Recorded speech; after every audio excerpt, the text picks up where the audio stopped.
Christie, y'all, I'm sorry I'm running a little bit behind. Welcome, everybody. This is the Board of Elections Registration Monthly Meeting for May 7th, 2024. I'd like to call the meeting to order. Andy Thomas present. Paula Scott present. Ernestine Thomas Clark present. And I Bobby also, Tanner present. Go ahead, Ms. Ernestine. would you give me permission to address the board? Early on. Okay, I'd like to address the board. Let's go ahead, let's see. You want to do it after the pledge, or you want to go ahead and do it I'm now? gonna do it now. Okay, let this young lady come in right here and we'll get it started.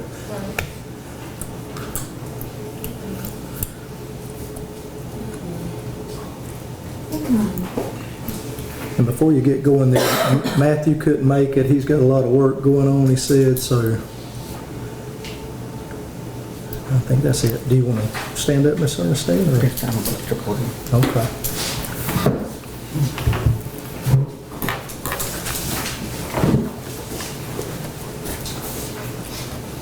Good morning. Good morning.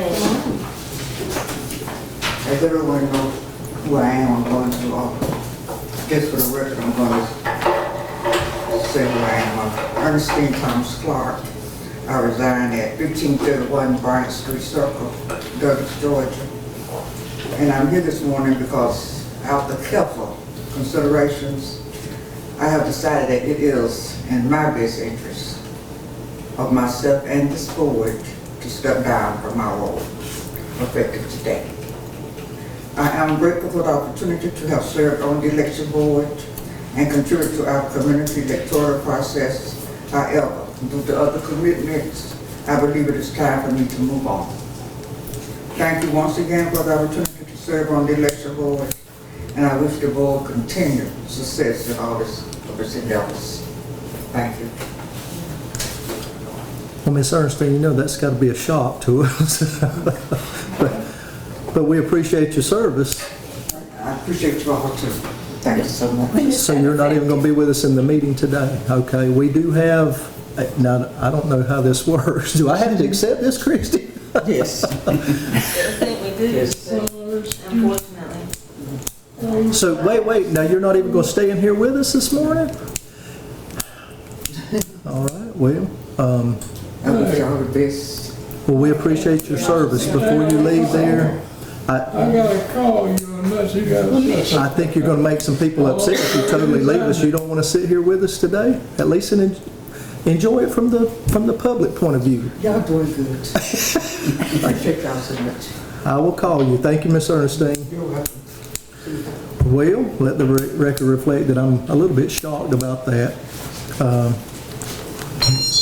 Could have let us get through the opening prayer. Bobby, will you do the opening prayer for us if you don't mind, please, sir? Heavenly Father, we come to you today, Lord. We ask you in Jesus' name to help us conduct this meeting. And we ask that you lead and guide and direct us through it, Lord. Lord, I ask you to be Miss Ernestine. I know that was a hard thing for her to do and a shock to everybody. And I pray that you comfort her, Lord. Be with us through this meeting, God. In Jesus' name we pray. Amen. Amen. If y'all will stand for the pledge of allegiance. Pledge of allegiance to the flag of the United States of America and to the republic for which it stands, one nation, under God, indivisible, with liberty and justice for all.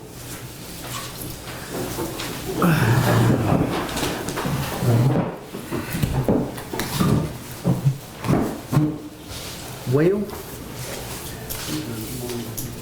y'all bear with me, that kind of threw me off just a little bit there. Kind of hurts my heart.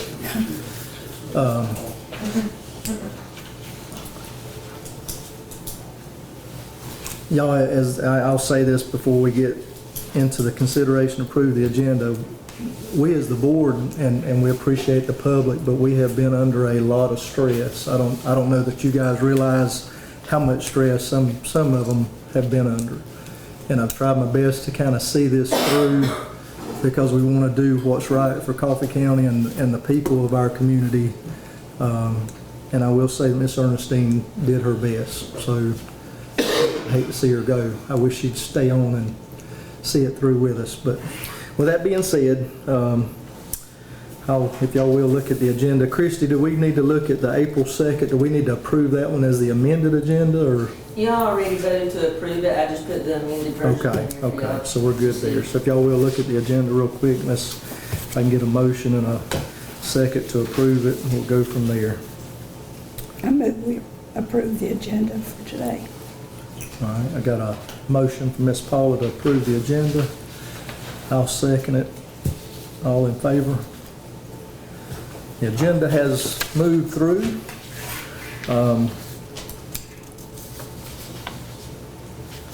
We'll look at the minutes real quick looks like from April 2nd and April I have 3rd. a question. I'm How sorry. many people is normally on the board? We have 5 normally. Matter of fact, Just 5? yes, you have to have 3 to have a quorum, yes, yeah. I'll be honest with you, I'm not comfortable going through with it the way it is, but we'll move forward with the meeting just because we've got public comments and, yeah. This is all a shock. Yeah, I'm a little taken back. I knew Matthew wasn't gonna be here today because he'd already told me that he had some issues at work. But that definitely sets us back a little bit, so, Always a help to us. yeah. So if y'all will look at the minutes and we'll look at those and get those approved, and I'm gonna take an extra minute through here too.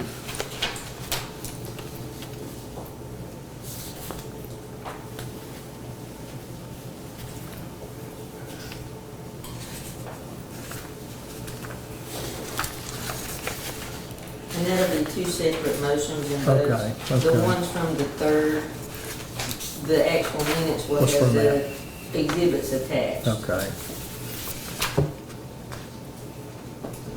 I can't make a motion, I wasn't here, can I? On the On the 2nd or the 3rd?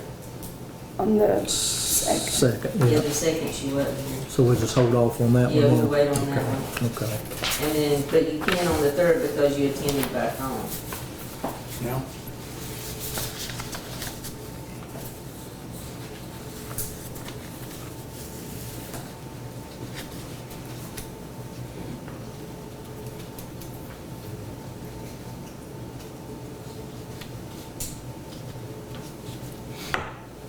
And I know that was probably rough to hear by phone, because I've done that before too. Yeah. We really need a, We can wait. yeah, okay.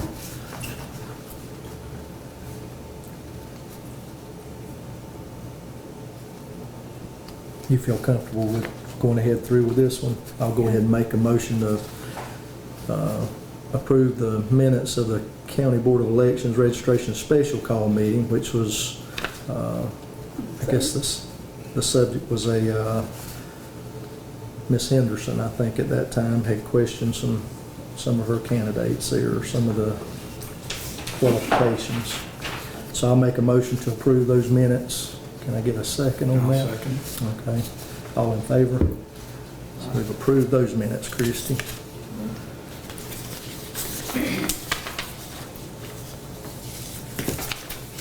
All righty. Let's kind of go over the budget real quick, and then we'll go into supervisor updates. We'll move through this as fast as we can, y'all. I know we've got another subject to get to here, but just let's look over this budget real quick and just kind of see if anything stands out.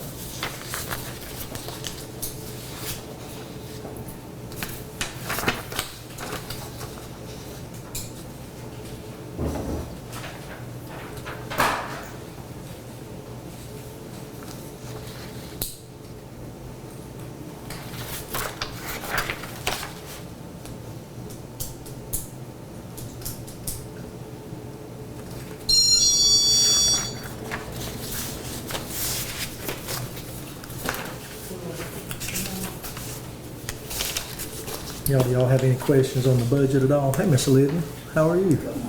Okay, how are y'all? Good, good. Bobby, y'all got anything on the budget at all stands out to you? Miss Paula, y'all good? Looks, At this point, we'll get Christie to give us some supervisor updates, and I think she's going to address some of the concerns you guys have. So if you will, listen carefully, and hopefully it'll answer most of the questions. If not, we'll take questions afterward. Some of this is actually, hopefully will answer even some questions that maybe the board members have, because I know this is the first meeting that we've had since some of these things took place. The biggest thing to address is that I think everyone's aware, there was an attempted breach, cyber breach on Coffee County. And there've been a lot of questions. I had several list of questions that were actually sent in. And so I'm gonna go ahead and address some of those now, as honestly and openly as we can with the information that we have. When did the reported cyber attack occur? The county was notified on the 15th by CISA from the Department of Homeland Security that unusual cyber activity had been detected. The county's IT provider then commenced an Christie, excuse me, that was 15th of what? April, yes ma'am, I'm sorry. No. April 15th. The county's IT provider then commenced an examination of the county's IT infrastructure and environment. No evidence of exfiltration of data was found by cyber activity but unknown actors were detected. So basically what that means is no information left our system. Like everything is still in place. How was it first detected and who informed the county officials to the potential attack? We would really have to ask CISA or Homeland because that's who informed the county. And I'm really not sure how they go about doing that or how they ran across it if they were monitoring something, but they were the ones that made the county aware. How and when did federal authorities become involved in an investigation of the cyber attack? The board knows the federal authorities were involved as of April 15th, 2024, because they contacted county officials on that date. The board does not know how or when federal authorities became involved and believes those agencies would be in possession of that information. So that's because we don't really know how they monitor things or how they became aware of it. All we know is that they were involved by the 15th because that's the date that they contacted the county. Did the attack involve ransomware and did the county pay or negotiate with the attackers? No, there was no ransomware involved. What aspect of the county's information system and functions of operations were affected? The board has to be very careful about what information is shared regarding security and protocols right now and measures because malicious actors could attempt to use it to their advantage. But however, the board acknowledges that systems were affected, and the county's IT provider implemented heightened security measures upon learning of the cyber event, April 15th. There were obviously actions taken to secure things and increase security, but those actions should really be discussed in detail because, obviously we don't want to alert everyone, we have no idea who it was really right now. So if they get this information, they could use it to try again. How and when was the Secretary of State's office made aware of the cyber attack? And how long after the attack was the Secretary of State's office informed? The Secretary of State's office was informed of possible issues by myself on April 17th. The county was still working to determine the nature and extent of the event at that time. Coffee County Board of Elections and Registers does not know if the Secretary of State's office was made aware of the event by other agencies prior to that. When I contacted them, nothing was said to me about them having any information about this. And I contacted them on the 17th. I followed up with them again on the 18th when I had a little more information. The Secretary's office implied that Coffee County initially withheld the fact that a cyber attack occurred. Is that correct? If so, why was the Secretary of State's office not immediately notified? I'm not aware of the Secretary of State's office feeling like we withheld anything. The very second that I noticed an issue, my first call was to the Secretary of State's office. I mean, it was immediate. There was no hesitation, there was no delay. When was the election director notified of the breach and who notified her? I was kept informed what was going on by the county. I communicated with them throughout the process. What action was taken by the election director in response to the information that the breach had occurred? I followed the advice of our IT department and the Secretary of State's office. I communicated multiple times a day, at times with both parties. When was the election board informed of the cyber attack? And when were the county commissioners notified of the cyber attack? Because the matter involved a pending investigation initiated by the federal government, the board members were provided information regarding the cyber event on an as-needed basis. And to elaborate a little on that, it was really hard in the beginning to even try to communicate clearly to the board what was going on, because we really weren't sure. You know, at that point, there was no, it's like, was there a breach? Was there an attempted breach? And so we were still kind of waiting to get information to make sure that we didn't give them any misleading or inaccurate information. And then we let them know as we found out. What actions did the election board take, and what instructions did the board give?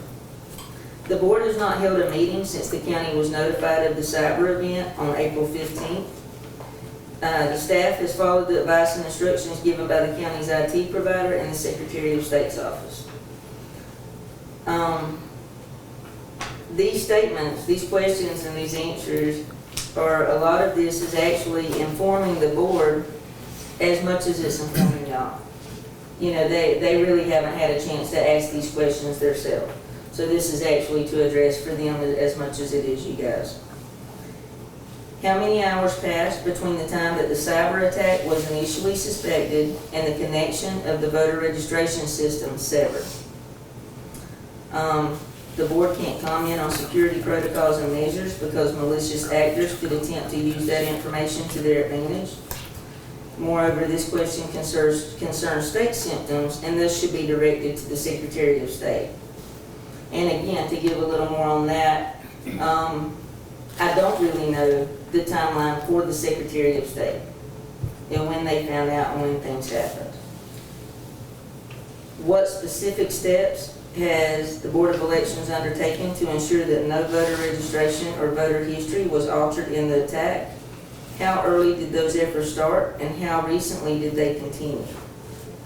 The board has no reason to believe that the voter registration or voter history systems were compromised. Again, no information exfiltrated from our system. Have any voters had difficulty checking in to vote in the current election because of inaccurate poll books or voter registration data? No. Everything was business as usual. And plenty of time to get everything uploaded, the voter files imported to the poll pads for early voting and prior to the beginning of early voting. So everybody's information was in there correctly, and we've had no issues with that. The Board of Elections is not aware of any difficulties other than what are typically encountered in a primary election. Have any recent errors or discrepancies in voter data or sample ballots been brought to the attention of the Secretary of State's office? No, they have not. What instructions have been issued by the Secretary of State concerning the cyber attack? The board can't comment on security protocols and measures because, again, people could, if they know or are aware of what's being done to try to keep the security, then, again, they may figure out a way to try to work around that. And I think the biggest thing with that is basically, it's not a matter of trying to keep anything top secret. You know, I hope everybody understands that, but we truly have two options. We can either make everyone aware of what's being done, what the extra security measures are, or we can keep them secure. There's no way, if we tell everybody every security measure And even, I mean, I think that's really should be limited basically to IT and Secretary of State's office, because outside of that, you know, the more people that know, the more at risk our security is. And it increases the odds of someone else breaching or attempting to breach.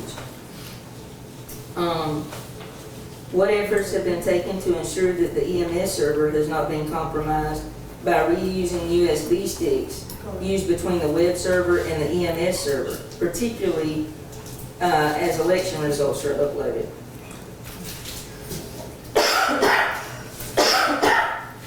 That's actually a really good question. I had never done the election night reporting on election night until March.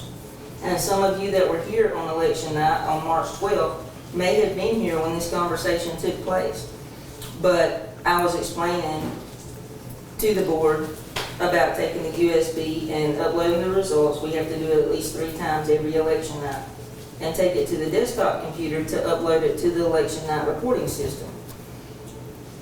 And during the very first one, and again, this was my first time ever doing it, Andy said, well, we don't reuse that, do we? How about if we just, every time we do that, we use a brand new jump drive? Don't reuse the same one. Once it touches the desktop computer, don't bring it back into the EMS room. And the board agreed that night of the March election. And so we followed that procedure the night of the March election. And there has not been any jump drive that has come in contact with the desktop computer has not been used again on the EMS server. That has not happened at all. Like anything, we just don't do that. We don't swap them back into, and it doesn't matter how many we go through. That's good. Let's see. Is the voter registration system being accessed through the Standard County infrastructure, or are workarounds or different equipment still being used? Describe the workarounds used and the time frame in which they were used. Again, some of that goes into some of the security measures that are being taken right now.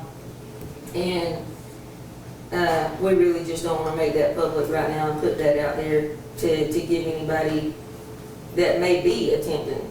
Luckily, this was actually, it was not an election-specific event. It was a county event, but we still have to take extra measures where elections are concerned, without a doubt. At any time during the attack, was voters' private data exposed to the attackers? Not to our knowledge. It is still being investigated, but not to our knowledge. Have political parties, candidates, and poll watchers been alerted to the cyber attack and potential anomalies that may be encountered? The county's press release invited notice of the cyber event to all interested parties, and the board's not aware of any potential anomalies. You got anything else to update us on besides that, or? Just that we're completely confident that, like I say, I've worked with IT and the Secretary of State's office, and we are completely confident that everything is totally secure. No information has left our system. Nothing, absolutely nothing, has touched the EMS, and we are business as usual. Yeah, okay. And I'll go on to reiterate, this is kind of my field of expertise in the IT world. Christy notified me when she couldn't get into the system, and I just want to reiterate, this attempt was directed at the county's network, not the Board of Elections, that we know of anyway. So multiple counties have had the same attempts over the last few weeks. And with that being said, that's a everyday event in our world. So unfortunately, but I felt comfortable from the very beginning that everything was being done like it needed to be to help our system stay secure. So Well, and it truly did take a minute, because to be completely honest here, the Jarvis system that the Secretary of State's office uses had an update the night before. And it's not really uncommon, if an update comes down for there to be some random fluke You know, and even when I first contacted the Secretary of State's office, they were like, well, I've had a couple other people call about other issues, you know, let me see what's going on with this update. So it kind of took a minute to even figure out that there was something a little different going on here. Okay, thank you, thank you. I do want to say before we get into public comments that Miss Catherine and Jim wanted to try to speak for a little over their allocated time. I'd like to propose a vote for that, to let them have 10 minutes to speak. I'll go ahead and make the motion to let them have additional time. Can I get a second? Got a second by Miss Paula. All in favor? That has been passed. Y'all are good to go. And I'll accept public comments at this time.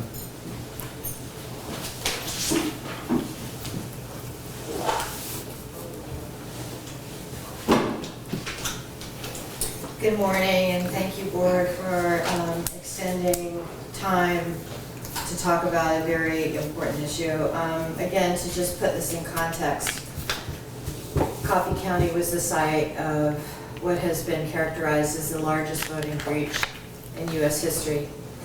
So, a second attempt at this. In fact, actually, it's the fourth attempt because there were 3 breaches that happened in 2021.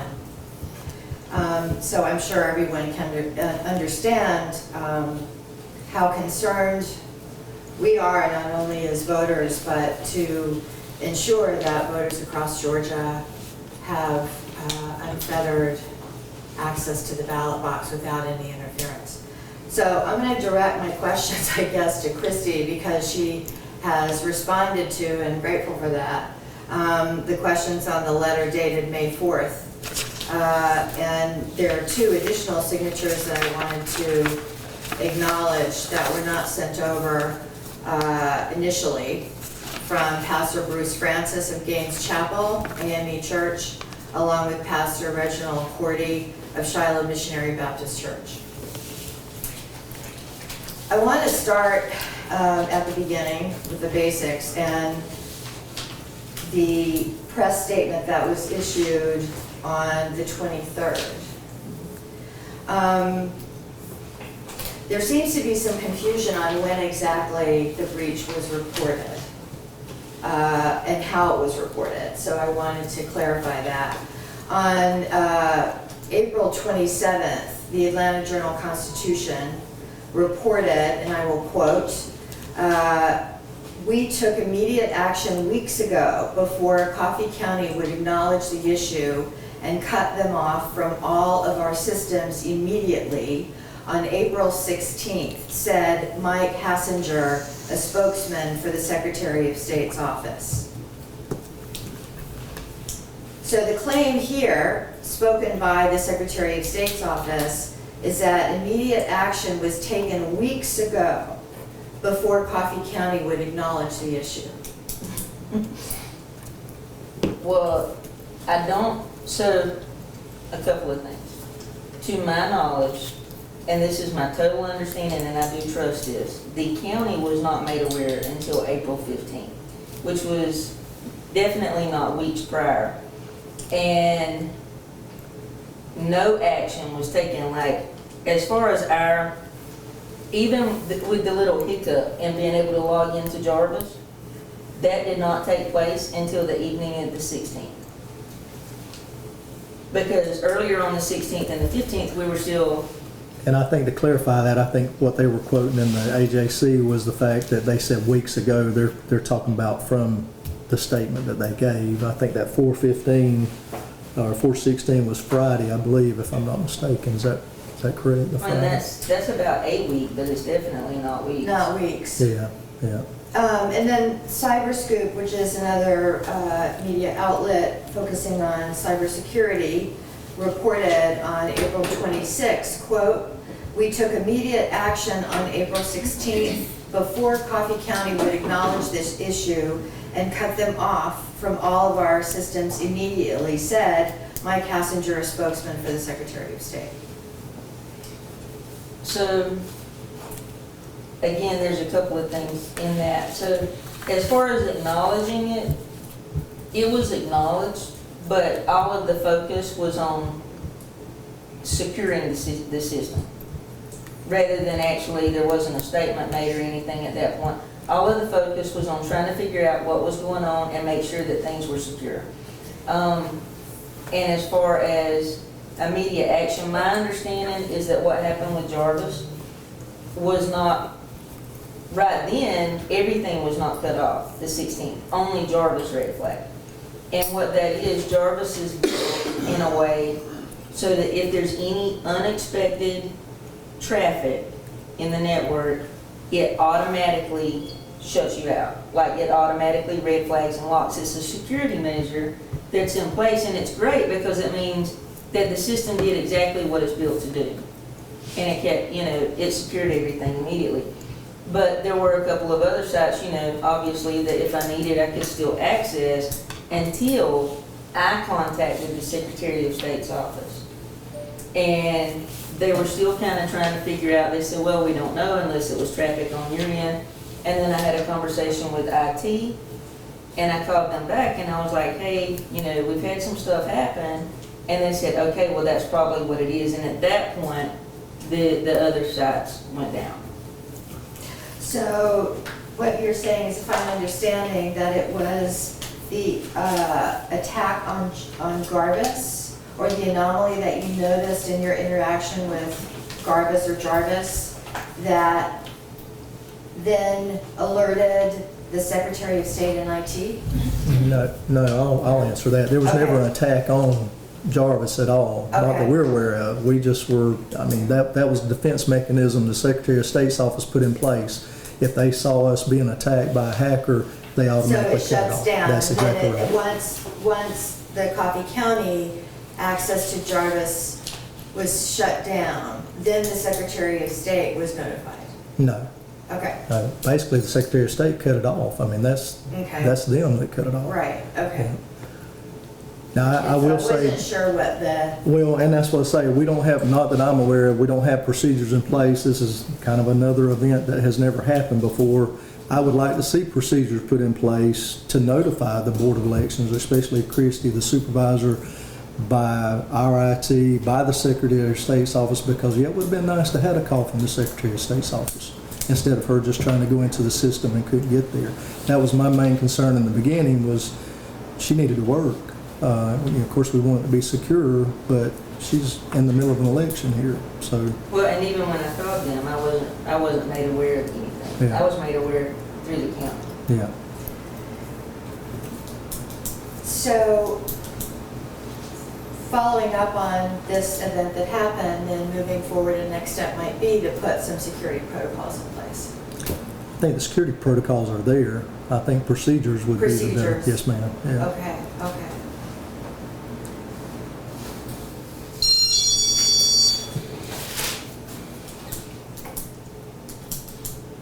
Have you had any direct contact with federal agencies, DHS, FBI, CISA?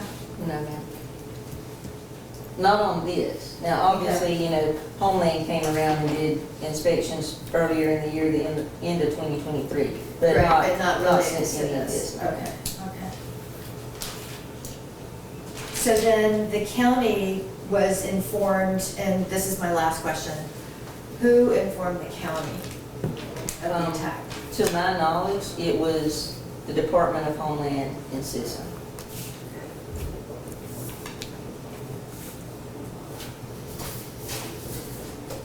I believe that addresses some of the questions. I'm sure there'll be more as we move forward. I just, again, hope the board, and I'm sure you all do understand, that this raises a lot of questions, and as far as we know, this year, the only two counties whose systems have been attacked are Fulton and Coffee. Well, I think overall, though, there's been a lot of attempts on all the county systems all over. I've read numerous attempts at county hacks, so at that level anyway. Thank you. And I'll just, would you like a copy of the letter? Yes, ma'am, please. Well, I've got, is it still the same? Yeah, this is Okay. updated. Yes, This is ma'am. Okay, updated. yeah, if you will. Thank you. Good morning. How are you? He said, good morning. Good morning. you.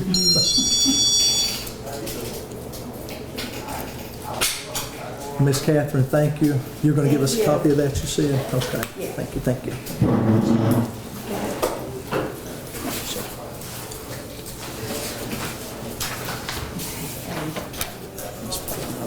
Thank you, thank you.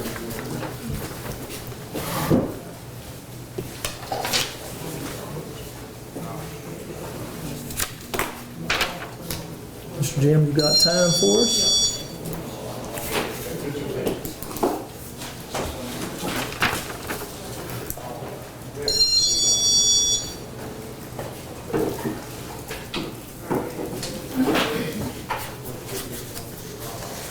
It's a pleasure to see you back, by the way. Good to see you. Thank you. Good to be here. Got this right into how I was going to start, and thank you. Today's my anniversary. Wedding anniversary? No, sir, different anniversary. Oh, what's, And y'all probably won't bring me a cake, I understand that. well, we might. 1 year ago, in May 2023, I came before this board. I am not a politician. I have never done anything like that. But I love my country, and I love this state, and I love Georgia and its people. I'm a 7th generation Georgian. My parents and grandparents were salt of the earth. We believed in doing right. I believe in doing right. And after a lot of work and time and effort, providing the board with the best information I could round up, I came before the board. I didn't want to. Peggy can tell you how I feel about coming before the board. I dread it every minute. And let me just say, I understand Ms. Ernestine's situation. That's what happened to me. I threw in the towel. She did too. Because I know, I'm 80 years old, I got enough sense to know right from wrong, I think, because I've dealt with it all my life. And what happened in January of 2021 in this county was wrong. Period. But when you try your best and you try to get your fellow citizens to do what's right and they turn their back, you get to the point like Ms. Ernestine, you throw your hands up and walk out. And that's what happened to her. I feel that, I can't speak. That's what happened to me. There was no sense in going forward. There probably any sense in me even being here today. I'm glad to see you folks.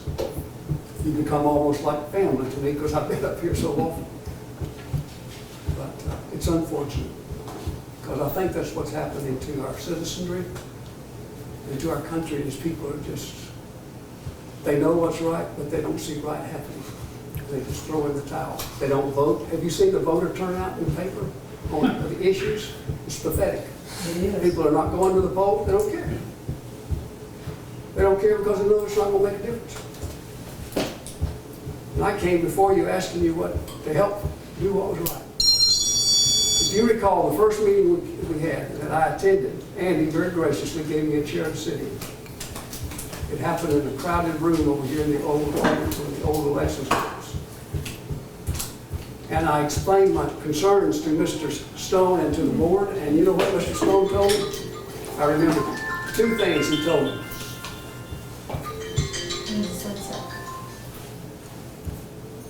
He told me, Jim, first of all, we don't know whether or not there have been any breaches, number 1. And second of all, we are nonpartisan. He told me that he didn't know whether there had been any breaches when in reality, I didn't learn this till later, I didn't know it at the time. The GBI had already been down here and interviewing people. They had interviewed them already. But he told me that he didn't know whether there had been any breaches. And the board sat there and let him make that statement. Nobody stood up and said, Mr. Stone, that's not true. That's right. Not one voice. He knew it wasn't true that it was nonpartisan. People on this board that were on the board at the time were not nonpartisan. If you're not nonpartisan, you ought to get off. I'm just being honest with you. If I couldn't serve in a case or represent a client when I was a lawyer and felt like I had a conflict, I got out of it. That's right. Because that's what the rules are. And we must all live by the rules if we're going to have a democracy and we're going to have freedom in this country. So then after I learned Mr. Stone's position, he wasn't even aware that there were any breaches that occurred, and the board wasn't aware of anything. 2 weeks later, approximately, shortly after that, if you recall, we had another meeting where Mr. Stone appeared and read a statement where he acknowledged that breaches had occurred, and he put the blame primarily on Misty. Hope you remember that meeting. I know Ms. Paul was there, Mr. Roberts, you weren't there, and Andy was there, but I remember it very well. I asked Mr. Stone after the meeting, what changed your story? He said, well, we got a new lawyer. And so that changed the story. And there have been other things that have caused me to come back one more time before the board out of my concern for the reports I've read in the media about the cooperation by the county insofar as this most recent cyber breach is concerned. Let me give you one more example of the flavor of this case and what has gone on. At some point in this case, it was decided, not by this board, but by Wesley Vickers, that another lawyer should be brought in. And he was. And that's when we all learned that Mr. Ben was going to be the new lawyer. And I asked Mr. Stone, he was still the chairman at that time, why did you bring in another lawyer? Why didn't we get an independent legal counsel? He said, I got a phone call from Wesley Vickers saying, I'm sending you a new lawyer. That's how we got Mr. Perkins. So when we got Mr. Perkins and Mr. Vickers had negotiated an arrangement whereby Mr. Perkins' law firm was to be employed. And as part of that, there was what they call in lawyer language, an engagement letter, which basically is nothing but a contract of employment. And as part of that engagement letter, Mr. Perkins told Mr. Vickers this.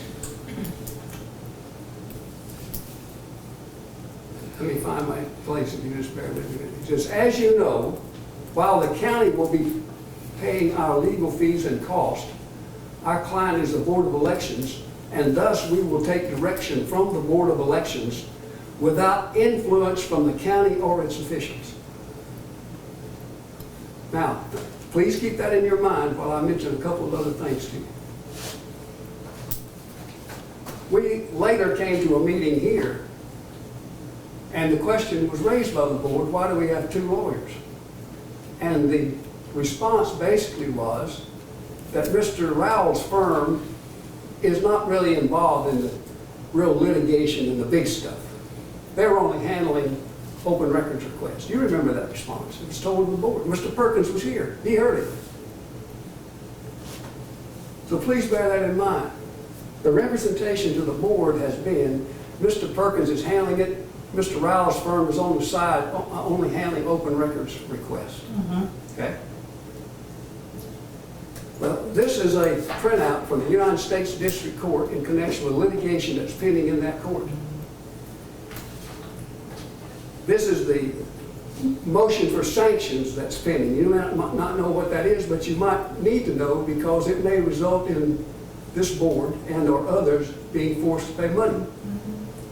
But in the United States District Court, the lawyers that are appearing on behalf of the Board of Elections and Registration are the following.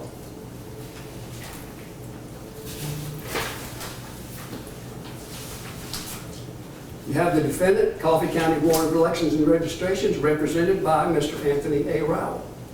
Now, they told us that all they were doing was handling open records. Also representing Coffee County Board of Elections is Miss Jennifer Dormany Herzog. We all know her. Also representing the Board of Elections is Mr. Benjamin Mason Perkins. Also representing the Board of Elections is from Hall Boo Smith, another one of Mr. Rowell's junior partners, Nicholas Kinsley. Another member of the Oliver Manor law firm is Wes Parker Ron, who's also representing. So you've got numerous lawyers, not only from Ben Perkins, but from Tony Rowell's firm, that is representing the County Board of Elections in litigation in the United States District Court. When we were told, one of the reasons that Tony brought in Wesley brought in an additional lawyer was so that Mr. Rowell could ease out and just handle open records requests and not be involved. because I have taken the position that there's a conflict situation that's been there from the get-go involving Mr. Perkins' firm and Mr. Rowell's firm. They may not agree with that. People may not agree with that, but it was something that should be looked into. So we go on, and what I've learned recently is that in connection with the motion for sanctions, that we're in the United States District Court, where the Coalition for Good Governance and Donna Curley, which is the lawsuit, the people that were plaintiffs up in the Northern District of Georgia, have sued Coffee County Board of Elections and Registration and are seeking a monetary award for sanctions. And I'll be through in just a minute. Now, in addition to them being sued, that is Coffee County Board of Elections, that's you. Do you even know this lawsuit's pending? Do you have any idea what the motion's about? Do you have any idea what money they're seeking? Do you have any idea who your lawyers are? Yes, sir. Do you, other than you, Andy? I do, yes, sir. Yeah. Do you know that Ben Perkins is now representing Hall, Booth, and Smith in this lawsuit? Didn't know that he was representing them. Yeah. Yeah. Well, if I'm reading the record right, he is filing briefs, and he's been the one who's primarily filed briefs, and he's defending Hall, Booth, and Smith. We are, as Coffee County, and I may be wrong, and Ben can correct me, Tony can correct me, we as citizens of Coffee County are paying Ben Perkins to represent the county attorney. The alignment of the county attorney and Perkins Law Firm and this board, in my estimation, is not the same. We have interest on the board to protect, and Mr. Rowell and his firm have their interest to protect. And they should have separate lawyers, and we should not be paying the bill. But that's what's happening. So anyway, these are just some of the things that I've come across, in addition to the packages that I've sent you, in addition to all the information. Then when I read in the Atlanta Journal that there may be some lack of transparency on behalf of the board when the cyber event occurred, then I felt like I wanted to just speak up and say, look, I want to assure you that we are concerned about what happened. And I want to ask you again, please be transparent. Please follow the rules. Please restore confidence in this voting system. People are not, this thing with the breaches is impacting people, but they were not going to recover it anytime soon, because you cannot restore confidence without having done something, and we did nothing. And it says to people that we don't have to follow the rules, but we do have to follow the rules. So I thank you for your time. I hope I'm not offended anyone. I hope I'm not saying anything incorrect. If I have, I apologize, and I'll correct it if you'll bring it to my attention. I'm simply here because I am concerned and I care. But you probably won't see me on the second anniversary. We hope not to see you in that aspect anyway, but we hope to see you here. You're always more than welcome. Thank you. Thank you. I hope that something can be done to restore the faith of our community, our system, with people like Ms. Ernestine. Because my feeling is, I don't know, I haven't talked to her. My feeling is she is in the same place that I am in. And that's a complete, utter disappointment, frustration, and just not knowing what to do, so you just throw in the towel. But thank you. Thank you for listening to me. Thank you, Mr. Robert. Ms. Paula, thank you, and Andy. It's been a pleasure. Thank you, Jim. I'll add to that real quick before I ask for any other names here. Jim, I am here to do what's right. It has been very disheartening at times trying to find that in between there to find out, the public, the county, everything that needs to be done, but we are trying our best to do what's right. It's several times I've wanted to leave myself, but I said I'm going to see it through, and I'm here to do what's right. What is right is to take on the breaches of Yeah. 2021, have Yeah. an independent legal counsel appointed, get to the bottom, make Yes. recommendations, and clear the air. That's And what's nothing right. less than And that. nobody has. And I will say that one more time too, and I know we go back and forth with the attorneys, we looked at it ourselves trying to find something, but at the end of the day, who's going to pay that attorney? Who's paying the bill Who's paying now? Ben Perkins? That's what I'm saying. You're paying Ben Perkins to represent Tony Rowell. The county, see, I didn't know that. Yeah. And we will ask questions about that, but we did not know that. Well, I may be wrong, And if he can clear it up, fine. If there's some justification for Ben filing briefs on behalf of Paul Booth Smith, then maybe I'm wrong, and I'll apologize. And we'll get him here, we'll get Yeah. him here to answer that question. Okay. I just have a question. Are you saying that Ben Perkins is representing us and at the same time he's representing the county? Hall Booth Smith, that's what he That's- says. Yeah, The county attorneys. yeah. But he was supposed to be loyal to us first. His That's what's loyal- in that letter. His loyalty is to you, Ms. Paula, period. But he's representing both of us. He's in my estimation, and you can talk to him, and I'm sure he'll have a good answer, because he's a good lawyer.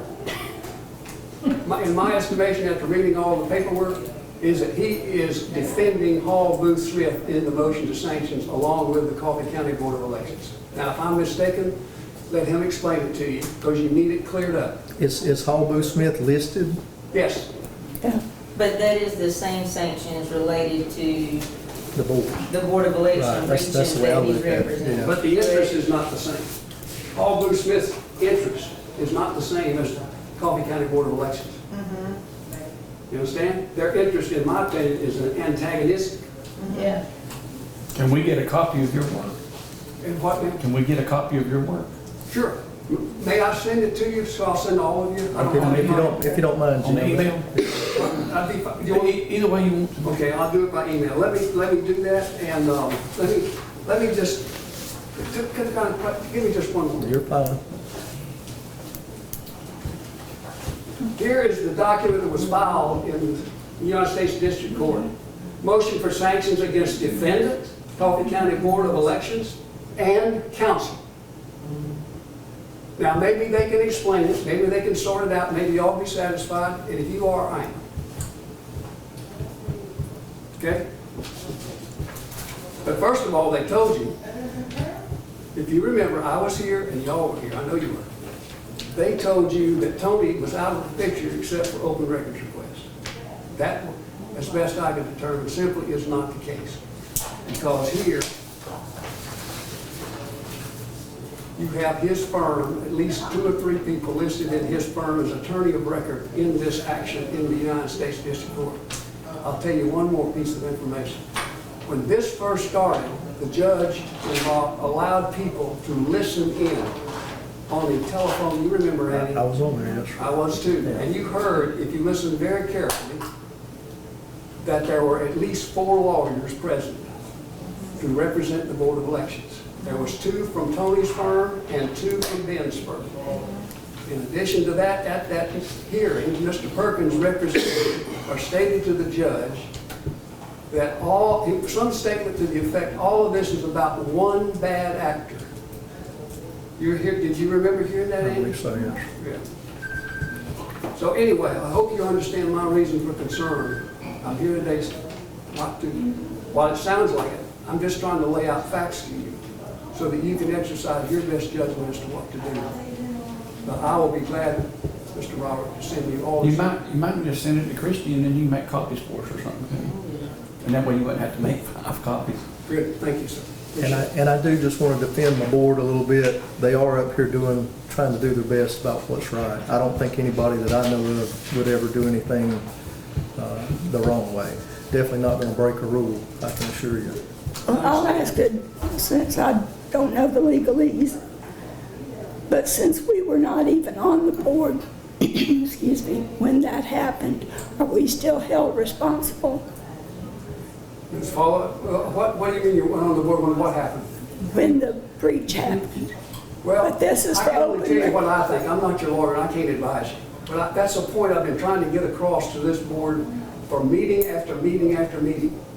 Today, first give you one more example. Today, you know that the board's attorney accompanied Eric Cheney to his deposition. Eric Cheney was not a member of this board, but this board allowed its attorney to go with Eric Cheney, and there he invoked the Fifth Amendment 200 plus times.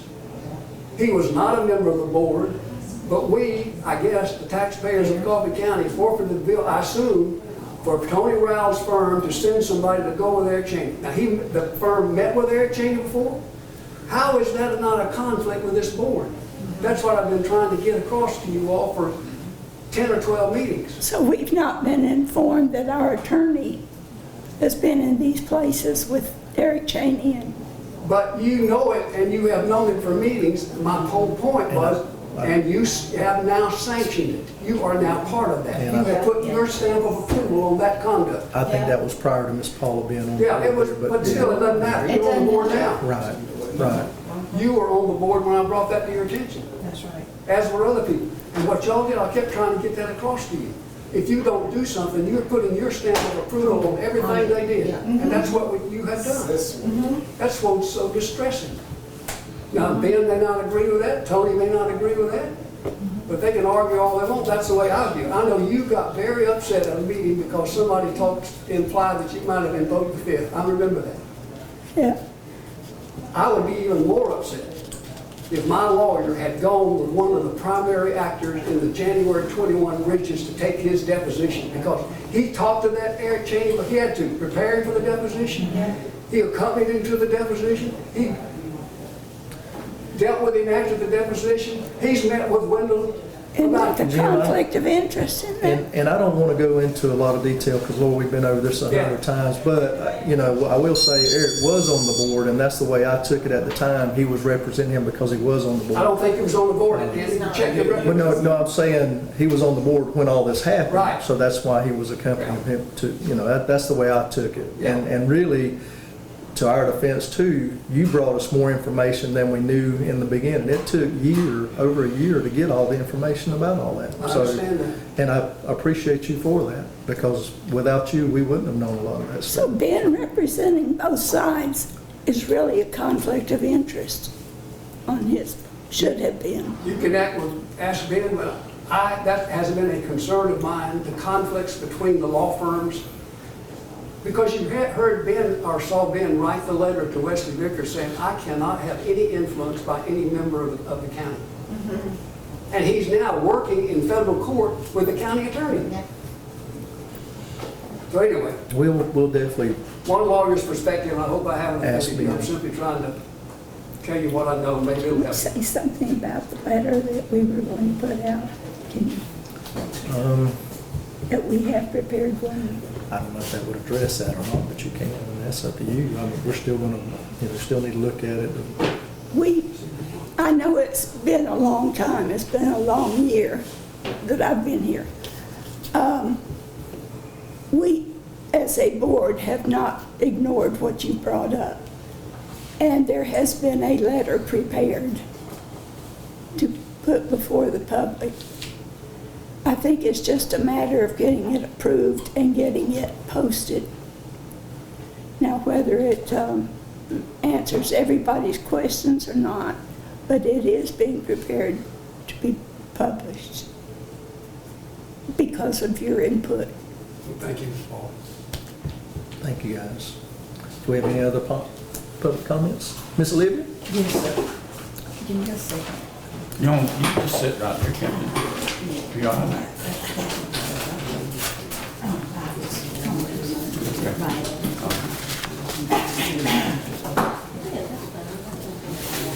I didn't think about the mic. Good morning. Morning. Thank you all again for allowing us a few minutes to speak, come before you and speak. So let me first of all say, I just learned that Miss Ernestine resigned this morning. That's what she said, yes, ma'am. Okay, so did she bother to give why? I wasn't here. I was not notified beforehand. I'll be honest with you, that broke my heart. It's hard to conduct the meeting knowing she just did that, I'll be honest with you. Oh, okay, well, I'd just like to say, I don't know what might have sparked it, but I know Mr. Jim kind of alluded to some things, and probably some kind of dissatisfaction, disappointment, whatever, but you know, we've been here so many times before you all. And it just, you know, I would hate to feel that we are not getting anywhere and what we're saying is actually falling on deaf ears. I'm disappointed, and I appreciate Ms. Paula stating that, letting the public know that you all are in the process of have formulated a letter to go out. That's good to hear.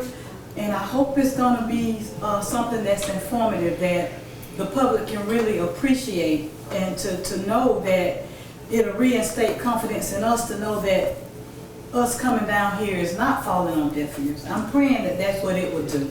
I'm praying that it will.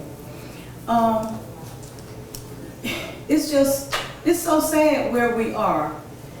The breach from 2021, you know, that happening, and then now we're at a fourth one possibly.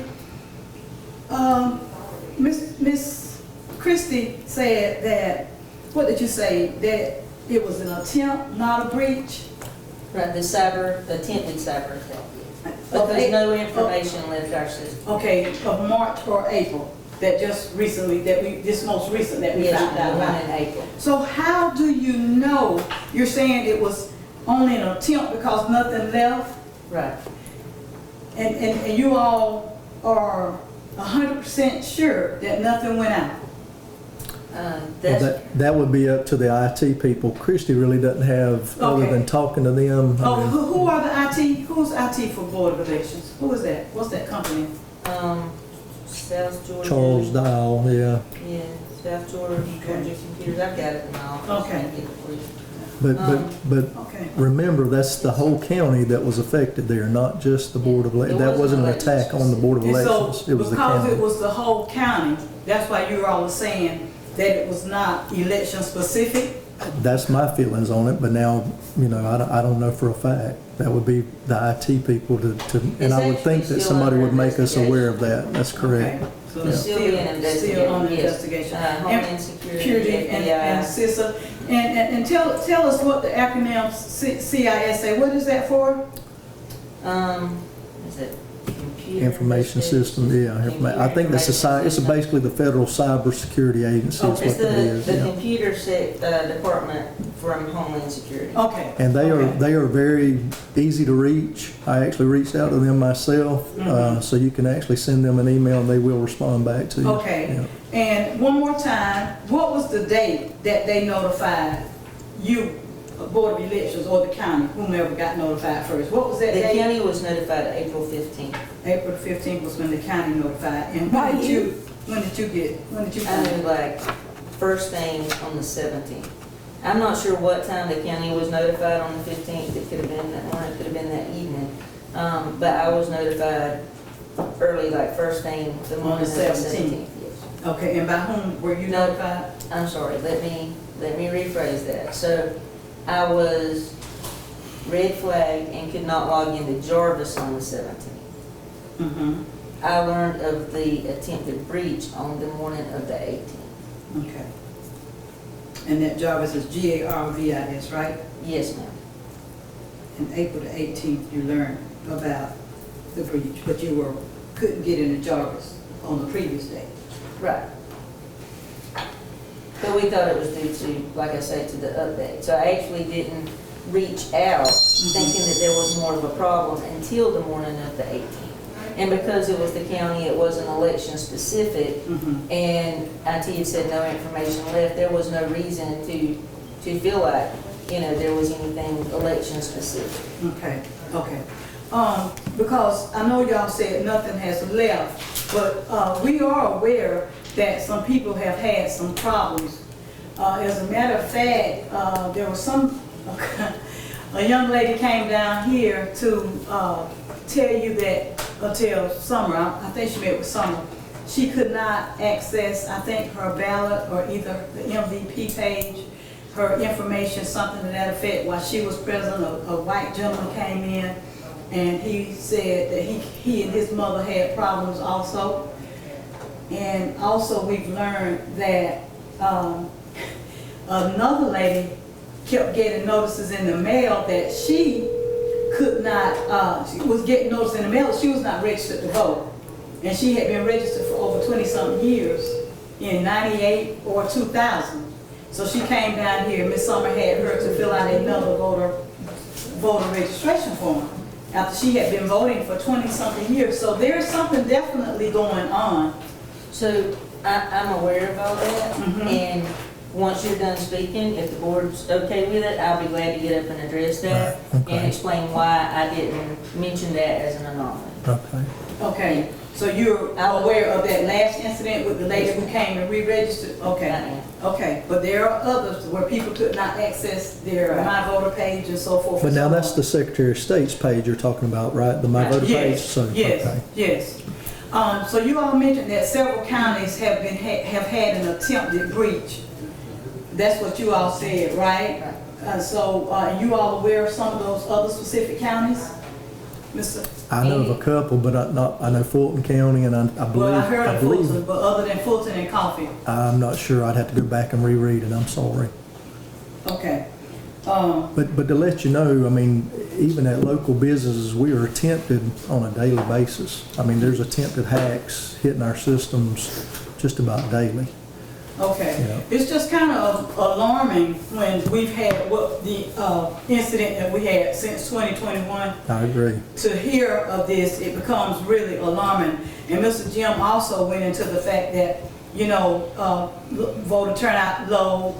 The confidence is low. It's low. People don't have a lot of confidence in what's going on. So, but to that effect, I want to state, being that I'm standing here now, to the citizens, because I know people are going to be watching. Although we are having some problems, and you don't have confidence in what's in the system right now, still exercise your right to vote. Yes. Don't sit back and not go vote. We still got to vote, and then hopefully we will be able to work through whatever the problem is. But we need to, first of all and foremost, address that there is a problem. Because as Mr. Jim stated, the former chairman stated that there was not a breach in 2021. Then we learned that there was a breach. So here we're here in 2024, and we're hearing that something is happening and we don't know what. We just need answers. And to reiterate what he stated, what he's asked from day one, to get that independent legal counsel to do an investigation, I still reiterate, we need something like that. So I think for you all to let us know that y'all are serious and y'all hear what we are saying, that y'all will go ahead and get something like that implemented. He even mentioned when he first brought it up about finding an attorney who would be willing to take it pro bono. But to this date, you all have not acted on that. Thank y'all. Thank you. And going back on the voter turnout, do we know right now what the, and it's early on, this is pretty much early voting, but I will say this, it being a lot of local officials, I would think you'd have the highest turnout ever right now, regardless if they think it's something going on or not. Exactly. So that's my thing. People should come vote regardless. That's right. So exercise your right to vote. I see that Navy hat right there. That's what we all went to the military to reserve that right. So, yeah. Christy, you want to answer those real quick? So I did get a call from Miss Catherine one day this past week, talking about people trying to access the My Voter page, and there were some issues. The only person that I have talked with specifically that came to me that was having problems was Mr. Isaiah Goodwin. He called me, he said he was having problems accessing it. So I said, I'm gonna try to pull yours up and see what I get. And I said, well, I pulled it up and the sample ballot came up. And I said, what is it saying? And so when he told me what the pop-up was saying, I said, you know, it could be because it was saying it couldn't access the server. I said, it could be the connection. Try turning off your Wi-Fi and just using cellular data.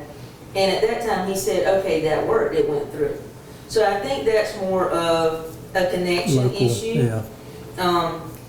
I haven't tried to get on the page or help anyone on the page and not been able to access it.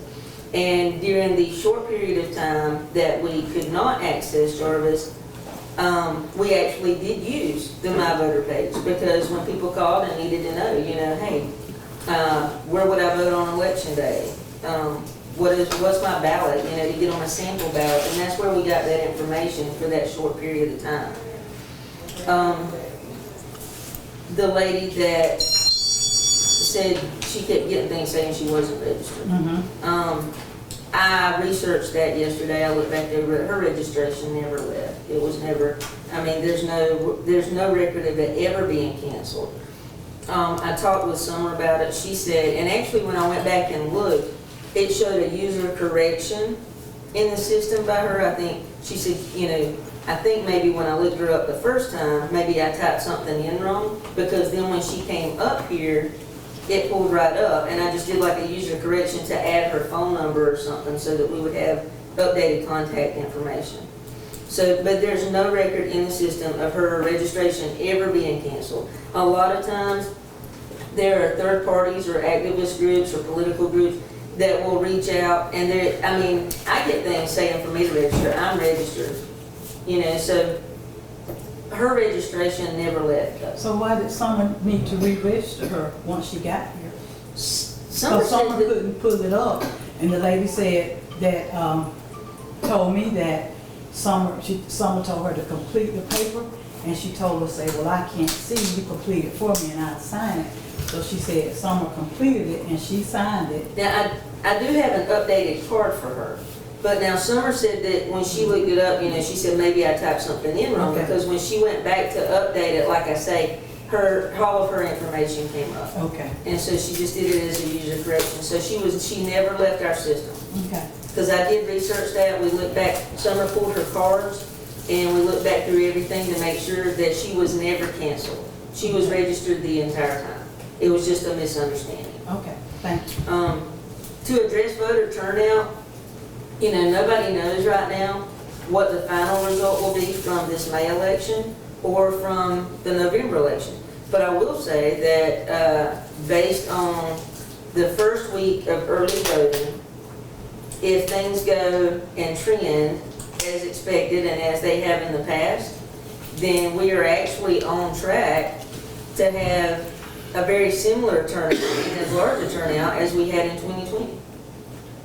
So that's good. I think some of these smaller elections, you know, just a T-SPLOST, you know, that type thing, you know, not as many turnout for, but this, we are definitely getting a much larger turnout. Christie, is the system fully operative? Yes, sir. And do you have a security protocol in place? Yes, sir. Do you have a book that you can go to when these things happen?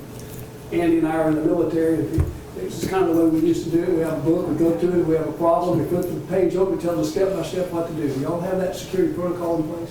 Just curious. Larry said standard operating procedures, SOPs. Let's Right, forget. yes. That's it. So, security look for, like, to address what Okay. specifically? When you experience what you experienced or had this brief, you started making phone calls. Well, my Right. question is, do we have a uniform, like Andy said, standard operating procedure where you go to a book and you say, if this happens, this is what you do? I think this is more of, that is our operating procedure, is to contact Secretary of State right away and find out, because each situation may be, depending on the situation, may be handled differently from one instance to another. I mean, it's not all uniform And- things that happen. I thought maybe the consultant that y'all consulted with had provided you with. Well, and realize, Jim, the first thing that happened was she couldn't get into the state system. Right. So she just thought the normal issues that go on with those types, so she called the Secretary of State's office. Yeah, my email and everything worked fine, so I had no reason to, you know, call the county and be like, because it was a state system. So I reached out to them, and like I say, an update had just went through and that type thing, so. But that's, if it's the state system or anything to do with elections, first and foremost, reach out to the Secretary of State to get guidance. Thank you. Is that it? Do we have any other public comments? Mr. Larry Nixon, come on up, man. Come on down. Welcome to the Price's Road. Wait. You gotta hit the mic, I didn't learn that. All right, Larry Lee Smith is my name, and I'm here in Crawford County. And one quick question, real point statement first. Miss Ernestine didn't quit. She didn't walk away. She's a wonderful lady, and everybody knows that. And I don't know exactly her reason for leaving. Normally, she would have told me, so there's something really going on that forced her to walk away. But I know Miss Ernestine, she's not a quitter. Right. She's not a quitter, she fought, and she can still fight. So I will talk with her and find out what's going on with her. I hope it's not a health issue. I pray that it's not health related. But she is a fighter. So I'll keep her in our prayers that it's not health related, because I'm really scared that, I just pray it's not health related. That's my biggest concern, that it's not health related, because I know she's a fighter. But my question is, okay, we said you were notified by the county about this bridge. Who is in the county that notified you? Who? I know we have IT workers or whatever, but when you say county, who is you talking about when you say county? So I had conversations with IT Okay. and with Wesley, and I contacted So when you say that you get notified by something, it generally comes to Wesley. As in, when you say Wesley, we're talking about the county manager. I wouldn't say everything, Okay. but, so I had a conversation with IT, and then I had a conversation, then I called Wesley, and I talked with Wesley. So, and the reason I'm saying this, because things of this magnitude, which is very extremely important. Right. I mean, this is like, important stuff. Right. So who gets notified first? Is it you, or when you say county? So if it had been election specific, only election, odds are it would be me. It will be. But this was countywide. This Right, was it's countywide. And so I contact Wesley because, obviously it's kind of pointless to sit there and call every commissioner individual. So I just, I contact Wesley. Okay. He would be my general contact, but this was a countywide scenario. Understandable. So when you notified Wesley, why you didn't notify the board? As soon as I talked to Wesley, I She told him. Okay, sure did. Yeah. that's what I want to be Yeah. clear is that, because me, of course I'm not on the board, but I think something of this magnitude, hey, okay, we may potentially have another breach. Andy actually Yeah. left work and came here to Right, sit and that's down what I'm with me in saying, because person. of Yes. this. And then he called me. Yeah, and I- think Yeah, I that said, was okay, now, And we- we That went out. notified.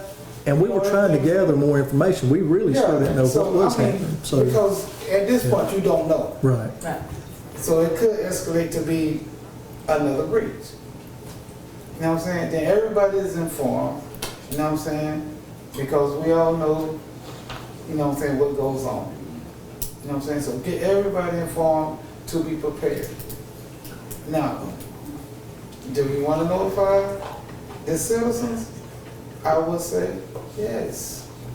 Because our vote is involved. Well, I think they did put out a statement and Yeah, notified the but citizens. this statement, I found out through our internal resources. Right. I didn't find out anything from, Well, I don't know what you would expect, Larry, for us to stand up and make a public announcement through the city, or, we tried to get this out just as fast as humanly possible to let everybody know that this had taken place, but at the time, we didn't know if it was two teenagers sitting in a garage somewhere trying to get into a computer here at the county, or if it was something by the Russians, or, I understand, Mr. Tony, what you're saying is, okay, because of what has happened in the past, if it had not been for the media, we wouldn't even know anything about 21.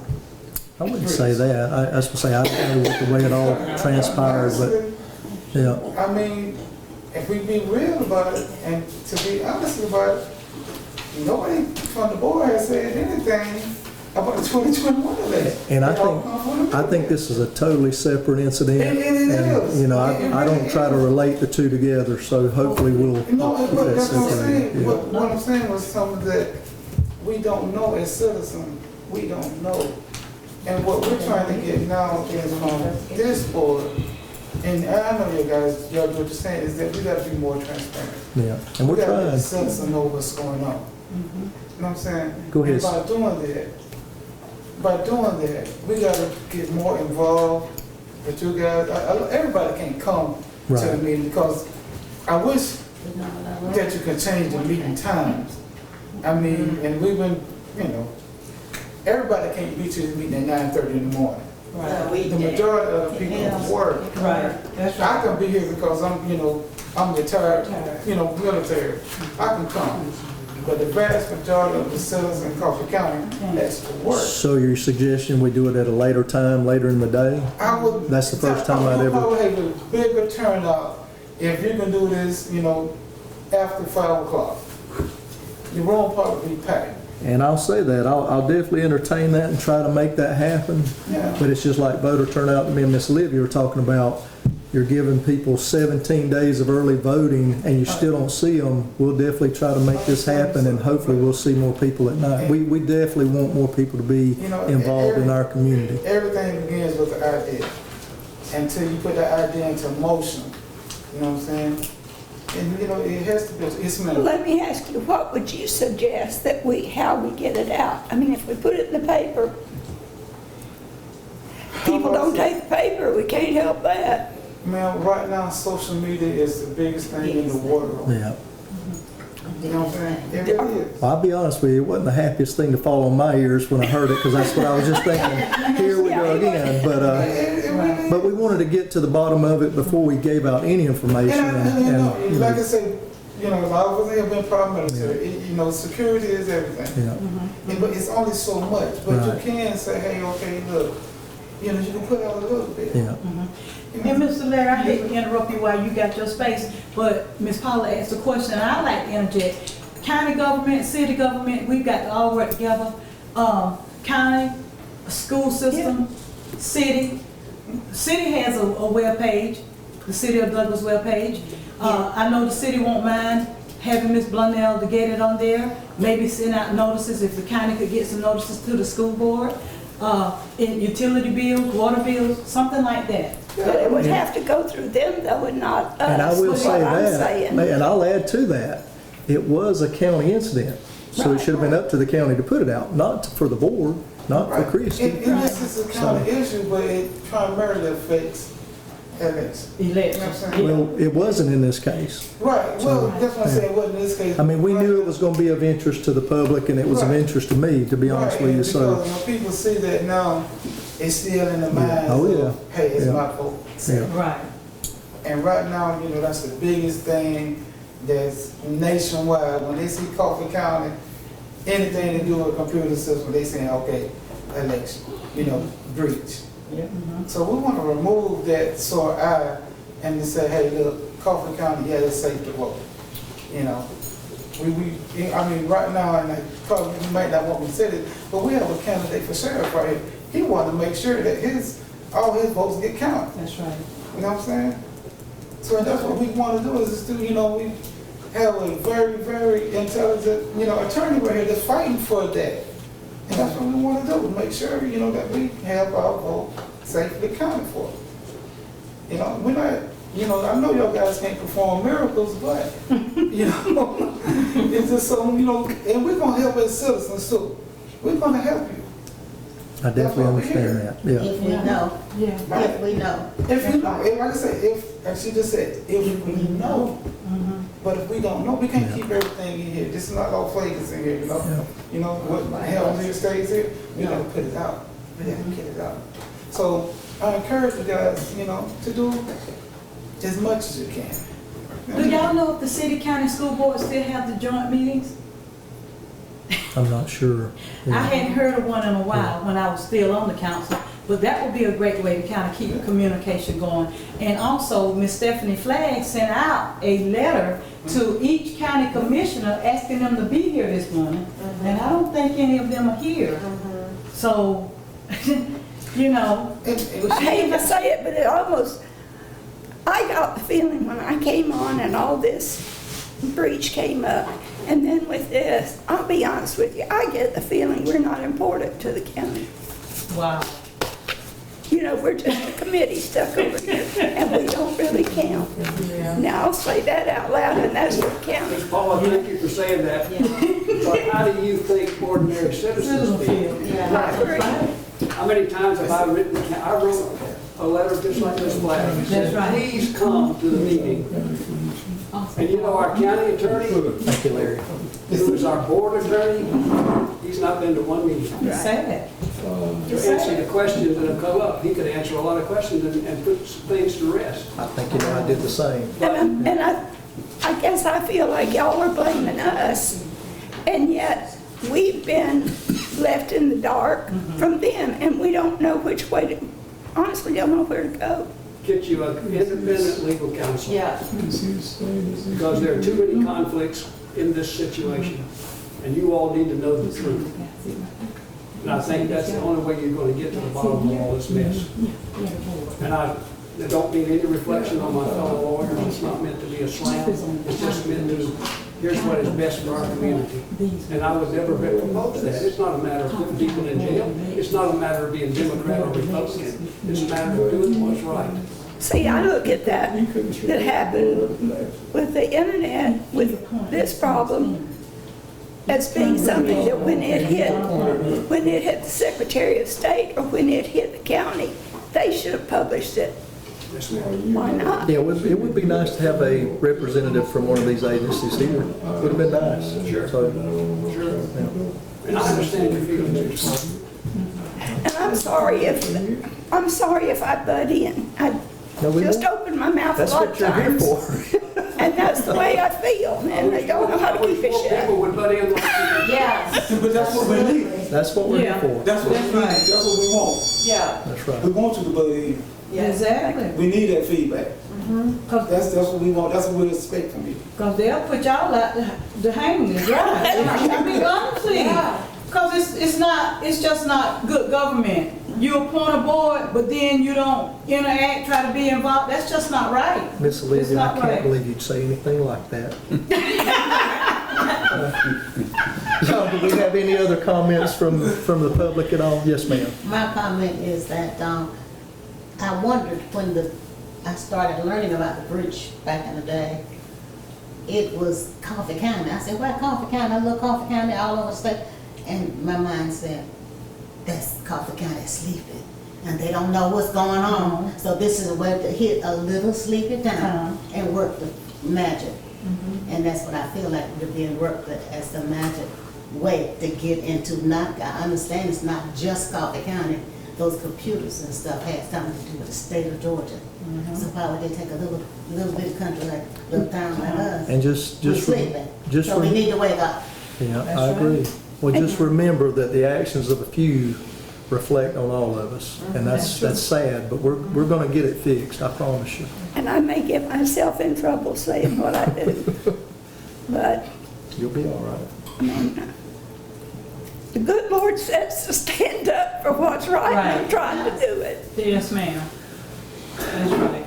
Well, y'all, if we don't have any more public comments, I just want to say I am fully confident in our supervisor, the staff we have here, our board, and I reach out to you all to keep coming to the meetings. Come work, come help us at the polls. And it's my goal in Coffee County to have, it'd be nice to see 80 or 100% people be registered and come vote. That's my goal. Right. Don't know if I ever see that, but I guarantee this, your vote will be counted here in Coffee County this election, every election forward, and I welcome you all to come on election night and view that process. But I guarantee you, this young lady here is going to do it right. I promise you. Anybody else? Y'all got anything else? I appreciate y'all. Ben, you ain't said nothing. You've been sitting up there quiet. I forgot you were even in here. Put that camera over there on Mr. Mumford. Thank you guys for coming. Let me get back to my meeting minutes here. I'm sorry, y'all. I gotta say, I'm still a little flabbergasted about Miss Ernestine. It hurts my heart. I'll probably talk to her too. We might try to get her to reconsider that. But with that being said, we have any questions or comments by the board? Christy, you guys got anything else, or? I just want to address Ms. Ernestine's resignation. She trained me when I first started. I learned a lot from her, and I totally didn't expect that. Me neither. I will definitely be reaching out to her, but she has taught me so much. She's taught me how to handle situations, how to get information, and how to do things the right way. And I have a ridiculous amount of respect for her, and always will. I love Miss Ernestine, and I really, really hate, it hurts to hear that she's not going to be here. I hate, we'll miss her experience, we really will. Andy, let me ask you something, in case she don't come, she decides she's made her mind, who appoints the next, is that, would that be Who is your Commissioner Paul? county? Commissioner Paul. Mr. Paul, yes. I can answer that. And I will say this, we will reach out to Ms. Ernestine and maybe try to get her to reconsider, but with that being said, you know, y'all talk about being nonpartisan. I try to be as nonpartisan down the middle as I can. It takes people like Ms. Ernestine to help keep us down the middle and on each side like we need to be. I urge you to, if she's not going to stay or we can't get her to reconsider, for you to find somebody that will meet her path, because she has been a great lady. She's been a great influence to me. Probably one of the reasons I stayed, to be honest with you. So, Well, it is an appointed, it's appointed. yes, ma'am. It's by the county commissioner. Her county commissioner is Mr. Paul. I'm about like Mr. Ben, I ain't saying much today either. Well, go ahead, Mr. Paul. Go ahead. On Miss Ernestine, I wish we'd wait a month or so. I'm new to this board, only been on it since October. But once I got called up, it didn't take long to go through it. So I'd like to wait at least another month before we try to get somebody, because I pray she comes back. Now, that's her decision, and whatever, you know, that makes her do that. But I'm being honest with you. I look forward to seeing her when I get Yeah, here, because she's the leadership for me. I agree. Right. And, Because she's been you know, here 20-something years, I think. been a long time. A long time. And she can be burnt out from just all the negativity and all that. I understand that. And it may be that she wants to go. But somebody can, Christie or you or whatever, can talk to her and see. We will And she may definitely come talk back. to her. If she don't, Yeah. then when I say move on. But I'd rather wait a month. And I don't To know the the next meeting or situation. whatever. Well, it's not up to us, Yeah. it's up to our commissioner. Well, I want somebody to, maybe somebody to talk to her or see if, Well, I'll say maybe that. she'll change her mind. If she don't, that's her, you know, I understand that. But I don't want to make no quick decision. I'll say that, I urge you to talk to the county commissioner and recommend a good person for it. You know, that's what I say, that's what the community's there for. Being we can't get the commissioners to come to us, you guys have to go to them. And I will say that. And Yes, ma'am.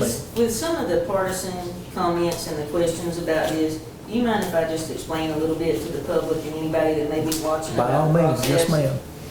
So, as far as the board being partisan, all board members, each board member is appointed by their county commissioner.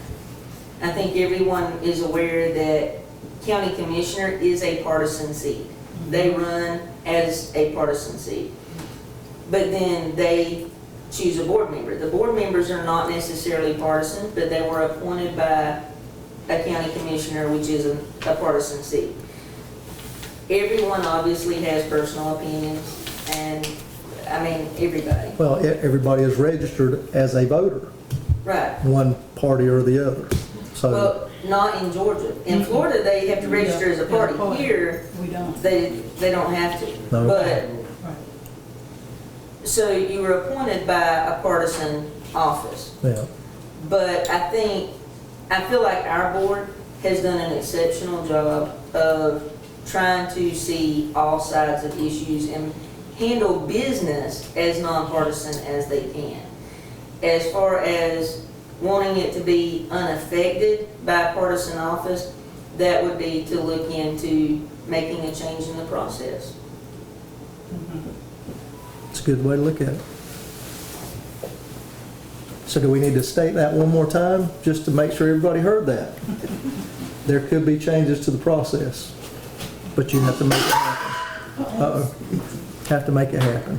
Thank you, Because Chris. right now, the county commissioners are mandated to make an appointment, and they run either Democrat or Republican. So the only way, I think, is that governed by the state as to the county commissioners? in terms of making appointments to the Board of Elections? I'm not sure about that, because I think some are voted in, if I'm not mistaken, right, in some counties? There are different counties do it different Yeah. ways. There are split boards, there are different options, but, I can look into that Yeah, what process, determines- what the options What are. determines how counties are different, because I think Lowndes does it by, how, Miss Catherine, how does Lowndes appoint their Board of Elections? The commission, county commission appoints. No. The board of elections, Yeah. the board members. It wasn't like that. Christie, we know somewhere they vote them in, don't they? I can't remember what county. That appoints the board. Maybe. A couple of them are voted. I know one county, I think Yeah, I and I know remember. some places have what they call a split board, but I'll have to look into, Yeah. to Yeah, how they're that different, works. it's established with local legislation, Right. so every county has Has a a different different right. configuration. So is it determined by the county commissioners, or is it a referendum? How is it established? It's local, A referendum? no, it's actual statute, it's actual law. So state, so that would be So it's state. voted, it's called local, but it's actually voted on in the General Assembly. Okay, so some counties do it differently. Yes. Yes, So ma'am. how would they vote it on it differently if it's handed from the state? No, it's not handed from the state. If it's voted on by the state legislature? So How it's different it's counties carried done. by the state representative, either House or Senate. Okay, by that way.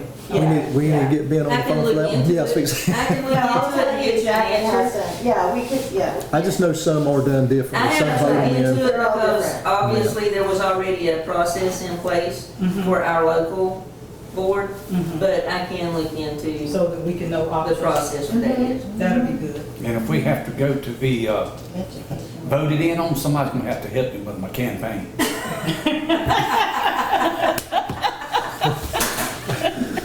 We'll help you out. But I do urge you guys to reach out to Miss Ernestine, speak to her. If she has decided that this is it for her, maybe go find a good replacement for her. Help find that person, if you will. Anybody else? Any more questions, comments by the board? It has been colorful today. I'll accept the motion to adjourn. I make the motion to adjourn. I second. I got a motion to adjourn by Ms. Paula, a second by Bobby. All in favor? It is adjourned. Let's do closing prayer real quick. Ms. Paula, do you mind? Dear Lord, we come to you today, and we're trying to make decisions, Lord, and we're trying to seek your guidance. And Lord, we just ask you to open up that way so that we can make the right decisions, so that those who can represent us do it well, that we can represent the people that we represent well. Please be with us, Lord. Guide us and protect us. In Jesus' name we pray. Amen. Amen. I'll ask you guys to say prayers for us too. Pray for our county because I think we definitely need it. So, Yes, we do. thank you.